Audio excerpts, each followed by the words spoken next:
Adina Sharipovna agar vrach bo'lmaganingizda kim bo'lardingiz? Agar vrach bo'lmaganimda точно o'qituvchi bo'lardim. Juda ham qattiqqo'l o'qituvchi bo'lardim. Hamma o'quvchilarimni qonini ichardim. Ovqat qilishni bilasizmi? Ovqat qilishni bilmayman. Buni meni hamma yaqinlarim biladi. Menga ovqat qilgandan ko'ra bitta operatsiyani o'tkazib chiqqan osonroq. Ovqat qilish men uchun juda ham katta problema. Sizlardachi? Nechta farzand ko'rgingiz keladi? Bu anaqa sekretная tема, но я поделюсь. Inshaalloh 3 ta farzandim bo'lishini xohlayman. Patsientlaringizga vohli xuliyli deysiz. O'zingiz juda xuliysiz.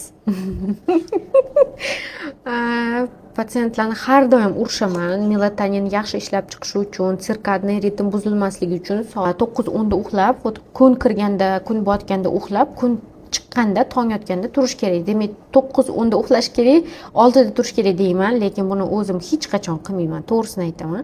Chunki men uxlashim где-то bu 2-3. Kitob o'qishga kunduz kuni vaqtim bo'lmaydi. Kechasi hamma ishlarimni tugatib, hammani uxlatib, soat 12-1 dan boshlab kitob o'qib 2-3 gacha, 3 da uxlab, где-то 6-6:30 da turaman.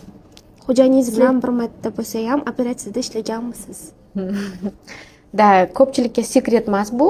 Xo'jayinim stomatologlar, bilasizlar, no 2015-yili yangi ishga kirgan vaqtim juda ham ko'p dejurstvolardim. И o'sha vaqtda Bahram Zakirich tomonidan tushunmovchiliklar paydo bo'lgan. O'zlari ham отрезать qilmaydilar. Вот, dejurstvo nima qilasan, tam ishing oson, dejurstvo oson.